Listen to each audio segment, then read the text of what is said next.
In the heart of Amsterdam, under the allure of neon lights and the incessant hum of nightlife, a trio of friends embarked on an adventure they would never forget. Sam, Jesse, and Alex, bloggers known for their thrill-seeking escapades, decided to challenge themselves with a 24-hour stay in the red light district during Halloween, aiming to uncover and document any eerie occurrences or legends tied to this infamous quarter. The day started innocently enough, with the three friends laughing and filming their journey into the district. Sam, the unofficial leader, held the camera, narrating their approach as the familiar neon reds and blues began to bleed into the viewfinder. Jesse, the skeptic of the group, joked about the cliché spookiness of their endeavor, while Alex, always the enthusiast for the supernatural, shared snippets of ghost stories he had dug up during their research. As night fell, the atmosphere shifted. The jovial crowds thinned, and a cold wind swept through the narrow alleyways, carrying whispers of the district's darker history. Sam pointed the camera at a particularly narrow lane, the light flickering as if hesitant to reveal its secrets. According to local legends, Alex started, his voice tingling with excitement. This alley was once the haunt of their whispering widow, a spectral figure said to roam here, mourning her lost love. They say she lures in the lonely, only to lead them to their demise. The friends ventured deeper, their light steps echoing off the cobblestones. They passed windows framed by crimson curtains, the silhouettes behind them seemingly motionless, watching. Jessie, feeling a chill, pulled her jacket tighter. "Guys, let's keep this light, okay? It's creepy enough without the ghost stories."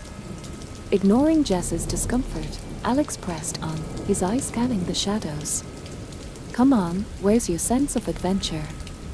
We're here to explore, to challenge the legends, not just see them." They continued, turning into the alley Alex had mentioned.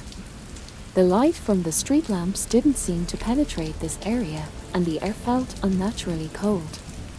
Some adjusted the camera's night vision, the green hue casting an eerie glow on their surroundings.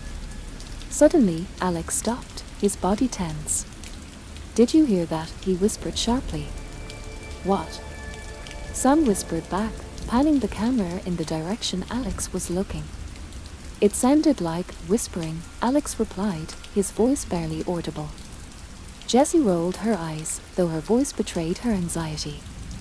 "It's just the wind, or other people around. This place is never empty." But as they listened, the faint sound of a woman sobbing filled the air, growing louder, as if approaching them. The temperature dropped, their breaths visible in the air. Sam kept the camera rolling, his hands steady despite the rising fear. "Okay, that's not just the wind," Jessie admitted, her skepticism faltering. "Maybe we should head back." "No, wait," Alex insisted, stepping forward. "If there's something here, we need to see it, to document it." They waited, the sobbing growing closer, until it was right upon them. And then, as suddenly as it had started, it stopped. The alley fell silent except for the distant sounds of the nightlife not too far away. That was something," Sam said, reviewing the footage on his camera. The screen showed only the empty alley, their anxious faces occasionally illuminated by the screen's light.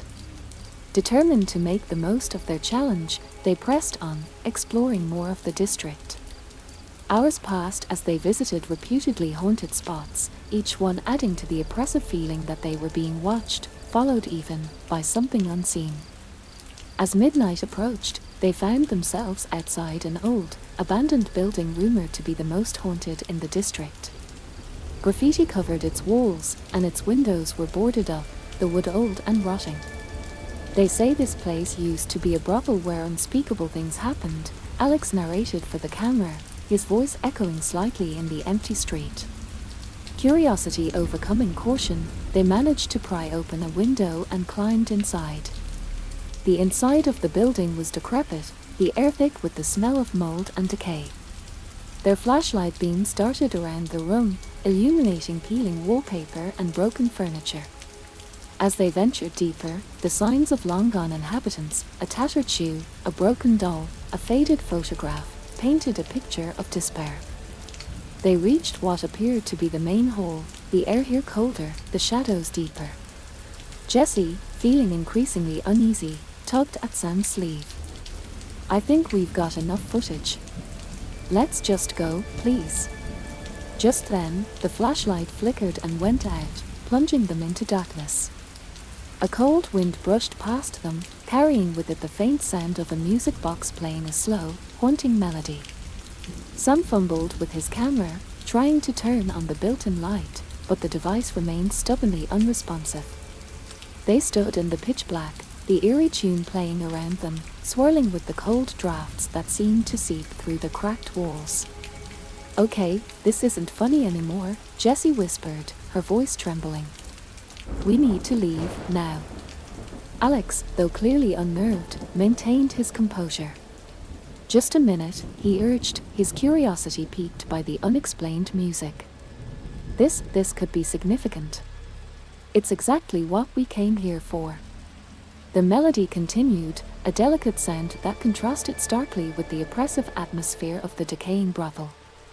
It seemed to be coming from deeper within the building, leading them onward. With a mixture of trepidation and determination, they moved towards the sound, guided by the faint light from Alex's phone. As they advanced, the air grew colder, and their breaths became visible puffs of vapor. The hallway seemed to stretch endlessly, the walls lined with doors that hung ajar, each room cloaked in shadows. The music grew louder, its melody clearer but no less unsettling. It was a familiar tune, one that might have been comforting under different circumstances, but here it was a sinister lure, drawing them deeper into the dark. Finally, they reached a room where the music was loudest, the door slightly open. Alex pushed the door gently, and it creaked ominously as it swung open. Inside, they found the source of the music, an old, ornate music box sitting on a dusty dresser. Its lid was open, and it played by itself, the figure of a dancing couple spinning slowly atop it. How is that even playing? Who wound it up? Jessie asked, her voice barely above a whisper. I don't know, but this is amazing, Alex replied, his eyes wide with both fear and fascination. Sam finally managed to get his camera working again, the light flickering to life and illuminating the room. He focused on the music box, capturing this eerie phenomenon. This is definitely going into the vlog, he said, though his voice lacked its usual enthusiasm. They stood there for a moment, mesmerized by the music box, until another sound broke the spell, a soft, slow clapping coming from behind them. They turned around abruptly, the camera swinging wildly, capturing only glimpses of the room behind them. There was no one there. Did you hear that? Alex said, scanning the room nervously. Yes, let's really go now, Jessie insisted, pulling at both of her friend's arms. They hurried back through the hallway, the music box's tune fading behind them, replaced now by the sound of their own quick footsteps and the heavy, scared beating of their hearts. They didn't stop until they were back outside, the cool night air a small relief after the suffocating atmosphere of the brothel. Back under the neon lights, the streets of the red light district seemed surreal, almost otherworldly. The trio walked in silence, each lost in their thoughts, trying to process what they had experienced. The camera hung from Sam's neck, forgotten for the moment. As they neared their starting point, the familiarity of the more populated areas began to calm their nerves. People passed by, laughing and talking, oblivious to the night's dark undertones that the friends had just experienced. We did it, guys, Sam finally broke the silence. We spent 24 hours in the red light district, and we got something incredible on tape. Yeah, something incredible and terrifying, Jessie added, her voice still shaking.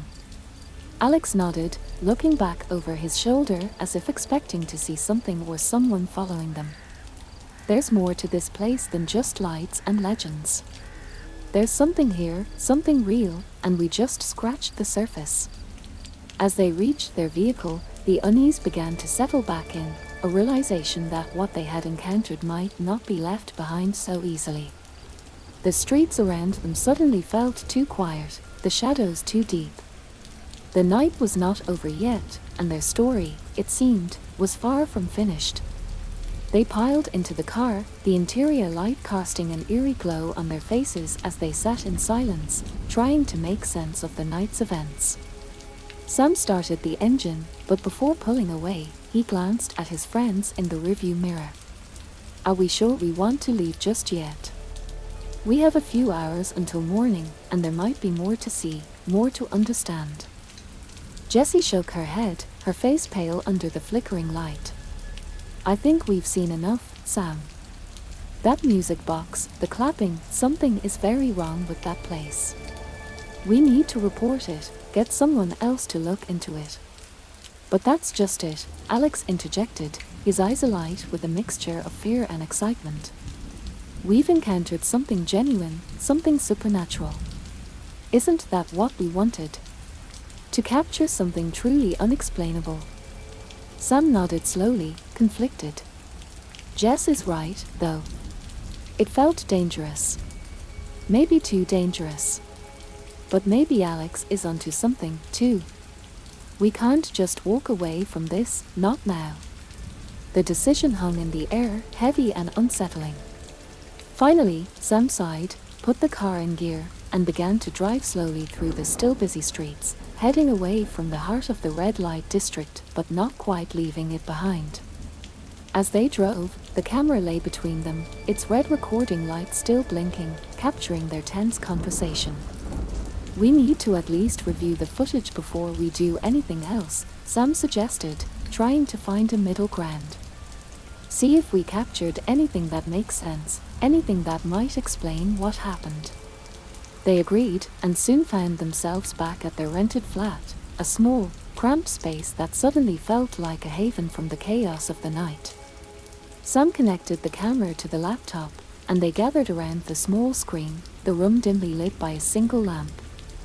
The footage was shaky, grainy in the dim light of the brothel, but as they watched, the familiar sounds of the music box filled the room, its melody eerie in the quiet of the flat.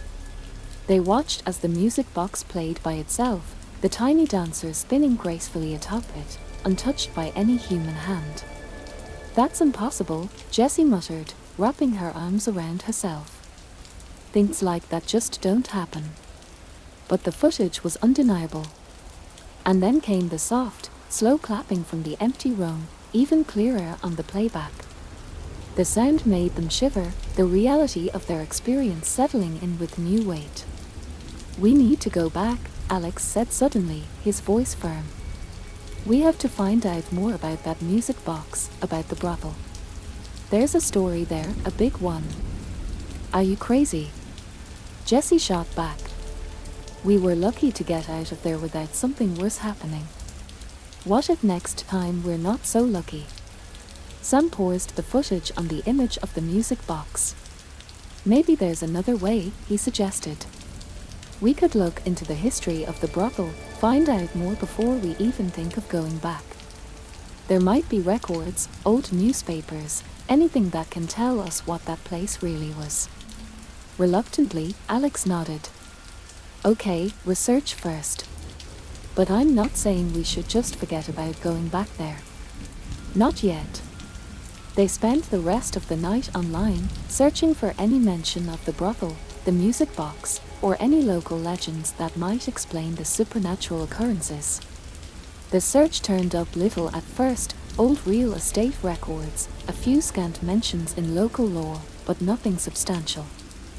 As dawn began to break, their eyes weary from hours of searching, Sam stumbled upon an old newspaper archive. It contained an article about the brothel, dated back to the early 1900s.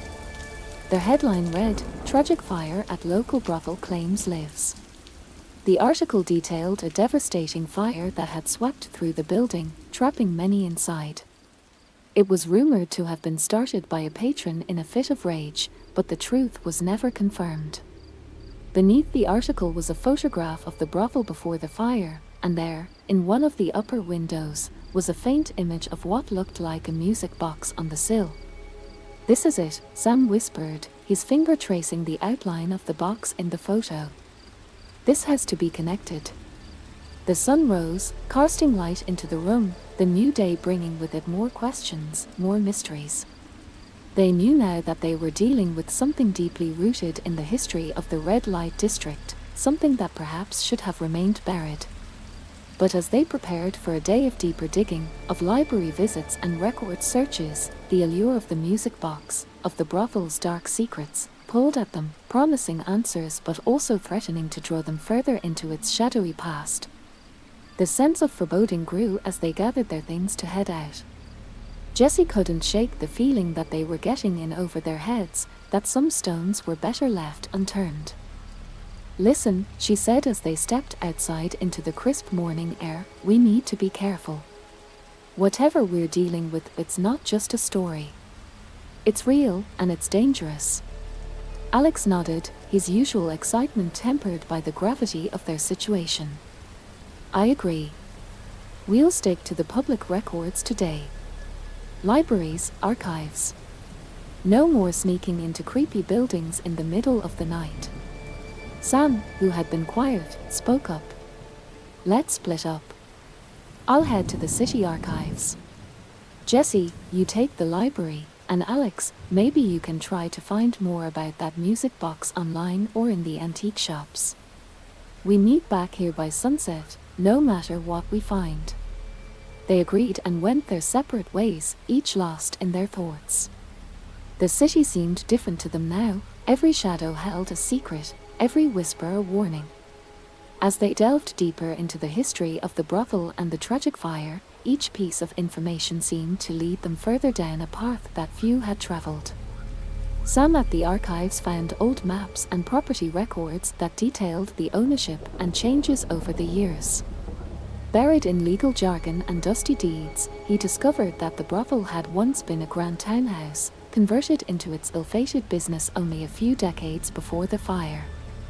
The names of the owners and patrons were listed in faded ink, each one a potential link to the past. Jessie, in the library, sifted through microfilm and old newspapers. Beyond the article Sam had found, she uncovered obituaries and mourning notices for those who had died in the fire. Their stories were heartbreakingly brief, lives reduced to a few lines of text. One obituary in particular caught her eye, a woman who had been a well-known violinist before falling into poverty and eventually ending up at the brothel. Her talent was said to have filled the halls with beautiful music, a stark contrast to the eerie melody of the music box they had encountered.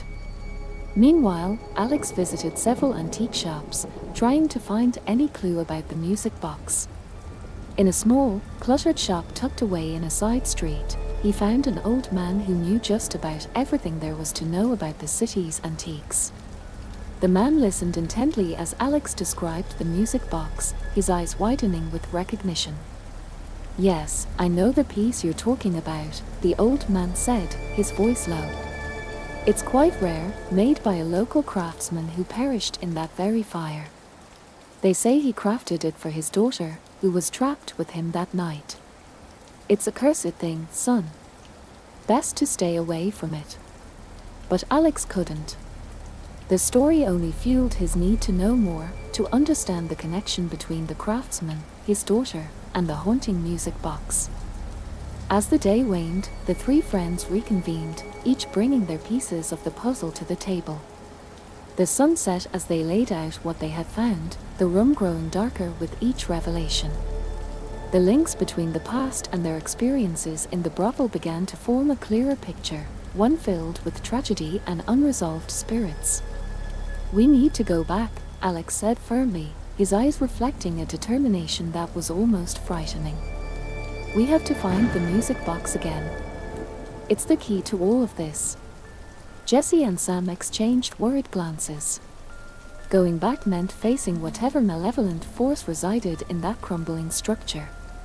It meant risking more than just their sanity.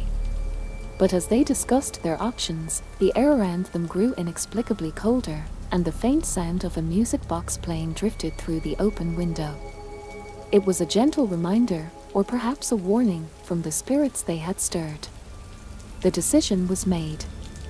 They would return to the brothel under the cover of darkness, armed with their newfound knowledge, to confront whatever awaited them. The night beckoned, full of secrets yet to be uncovered, and the faint melody of the music box played on, a siren song leading them back to the shadows from which they might never fully emerge. Armed with their research and a grim determination, the trio prepared themselves for their return to the haunted brothel. Each carried a flashlight and a camera, and Alex brought a small digital recorder, hoping to capture any auditory phenomena, especially the eerie music that seemed central to the haunting. The drive back to the district as night fell was tense, each mile bringing them closer to the unknown. The streets of the red light district were bustling with nightlife, but as they turned off the main thoroughfare and approached the derelict building, the festive noises of the city faded into a suffocating silence. Jessie, despite her initial reluctance, took the lead as they approached the building.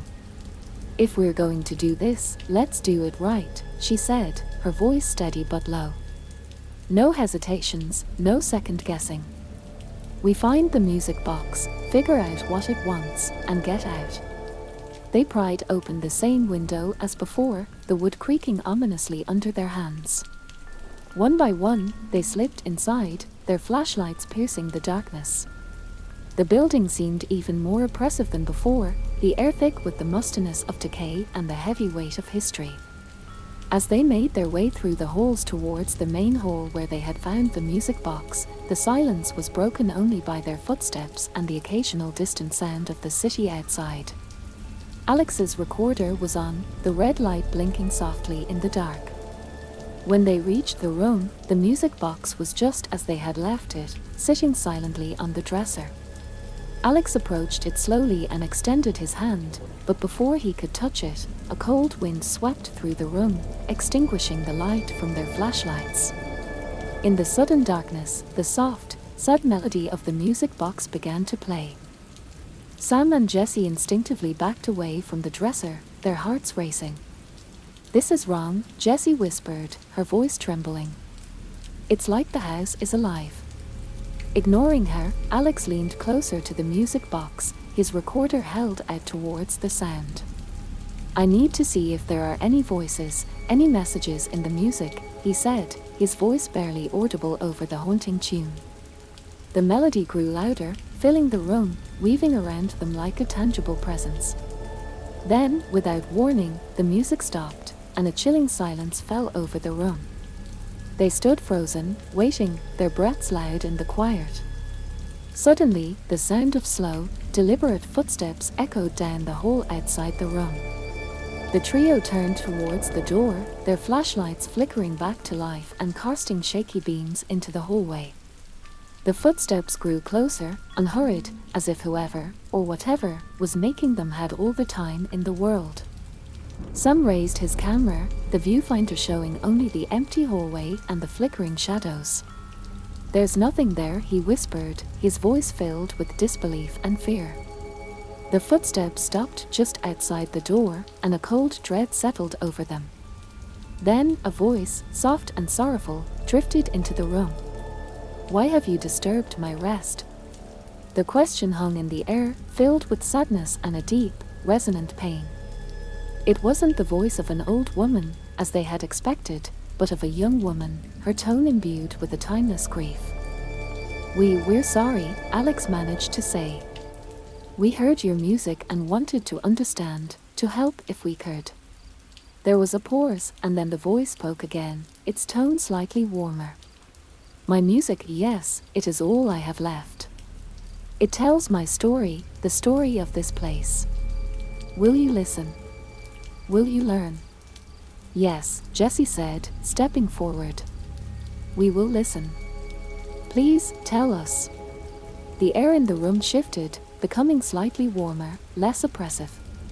The voice began to narrate a tale of love and loss, of betrayal and tragedy.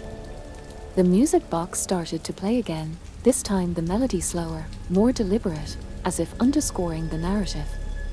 As they listened, rapt, the shadows in the corners of the room seemed to recede, and the atmosphere lightened, the spectral presence becoming less menacing, more melancholic.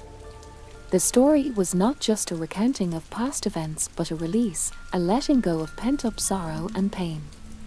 The trio knew they were experiencing something profound, a paranormal event that was also deeply human.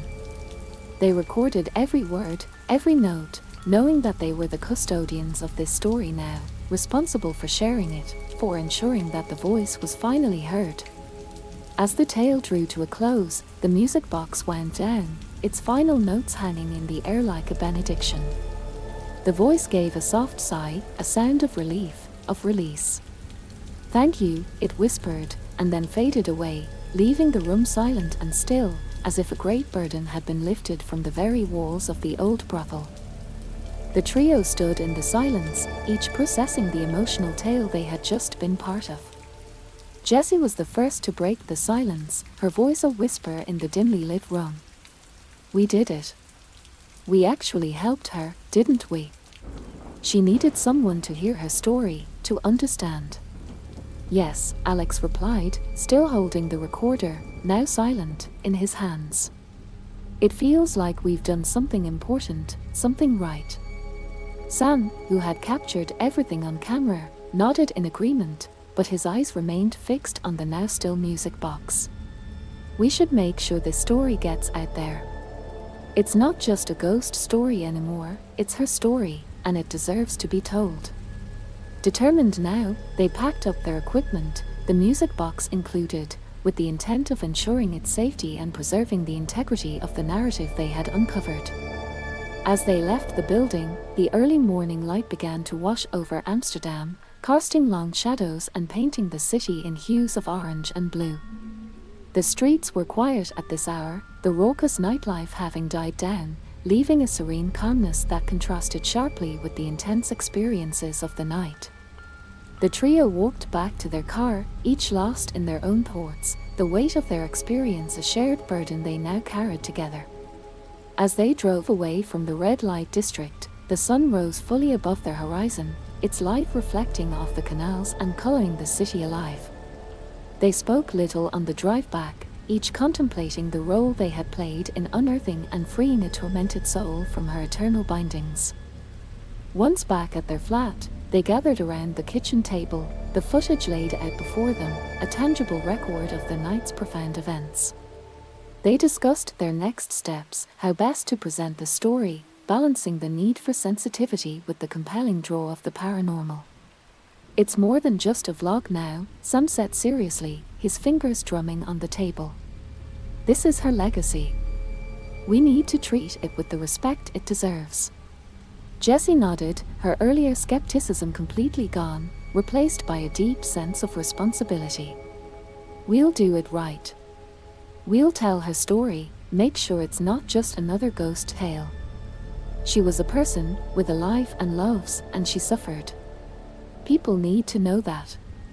Alex looked at the footage, the digital recorder, and the music box, now quiet and seemingly innocuous on the table. "We also need to decide what to do with this," he said, nodding toward the music box. "It's a beautiful piece, but knowing its history, we keep it safe," Sam decided. "Maybe find a museum or a place where it can be appreciated not just for its beauty but also for its historical and paranormal significance." Agreement was silent but unanimous among them. They spent the day meticulously organizing the footage, crafting the narrative with care, ensuring the history and the haunting were conveyed in a way that honored the voice they had captured. As the story was pieced together, ready to be shared with the world, they knew they had touched something profound, something that transcended the usual thrill-seeking of their past adventures. This was different, a connection to the past that would resonate far into the future. But even as they prepared to publish the story, there was an unspoken understanding among them. The red light district, with its deep shadows and flickering neon, held many more stories, each waiting for the right moment, the right person, to bring them to light. And while they had resolved one haunting, the lingering sense that there were more mysteries nestled in the dark corners of Amsterdam was palpable. As the final edits were made, and the first rays of the next day's sun began to lighten the sky, they realized their journey with the supernatural had only just begun. The city, ancient and modern, whispered of secrets yet uncovered, promising that their encounter with the ghost of the music box would not be their last. The story was set to be shared, but the larger story, the ongoing dance of history and mystery, would continue, calling them back to the shadowy streets and hidden tales of Amsterdam. The publication of the story was met with overwhelming intrigue and respect. It rippled across their audience and beyond, touching those who were fascinated by the supernatural and those moved by the tragic history alike. The tale of the music box, woven with the sorrow and melody of a lost soul, resonated deeply, transcending the usual boundaries of ghost stories. It wasn't just about the thrill or the chill, it was about bringing closure and voice to the forgotten. In the weeks that followed, Sam, Jesse, and Alex found themselves more deeply involved in the history and mysteries of Amsterdam than they had ever anticipated. The music box, now securely displayed in a local museum, attracted visitors from around the world, each drawn by the story of the haunted brothel and the spirit that had lingered there. The exhibit provided not only a context for the music box, but also an educational piece on the city's darker history, handled with the dignity and depth it deserved. One evening, as the trio visited the museum to see the exhibit, they stood before the music box, now silent, encased in glass. It was a bittersweet moment, knowing the journey they had undertaken to bring it here, and the spirit they had helped to find peace. "I never thought we'd end up here when we started this," Jessie said, her voice reflective. "It's strange how much it's changed us." Alex nodded, his eyes never leaving the music box. "It makes you wonder how many other stories are out there, waiting to be told, waiting for someone to listen. And to think, we were just looking for a ghost story," Sam added, his camera hanging unused around his neck for once.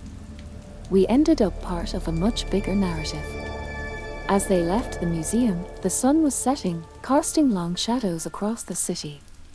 The streets of Amsterdam were alive with the buzz of the evening crowd, but the trio felt a serene detachment, walking through the city with a new appreciation for its hidden depths. Their journey had started as a challenge, a simple quest for thrills in one of the world's most infamous districts. It had transformed into a poignant exploration of history, tragedy, and the human spirit. They had not only uncovered the truth behind a haunting, but had also given voice to a soul that had been silent for too long. Walking along the canal, the water reflecting the dusky sky, they knew that their adventures would continue. There were more mysteries to explore, more stories to tell. But the tale of the music box would always hold a special place in their hearts, a reminder that sometimes the most profound discoveries come from listening to the whispers of the past. As they crossed a bridge, the night fully settling in around them, the distant sound of a music box playing floated on the breeze, a hauntingly beautiful melody that seemed both a farewell and an invitation. They stopped and listened, a silent acknowledgement of the journey they had shared. The melody lingered in the air, a spectral yet comforting presence. As it faded, they continued their walk, the echoes of the music a gentle reminder that some stories, once heard, never truly end. They become part of us, part of our own narrative, guiding us forward into the unknown with a greater sense of purpose and wonder. And in the heart of Amsterdam, the city of lights and shadows, history and mystery dance together in the twilight, forever intertwined, forever whispering new tales to those daring enough to listen.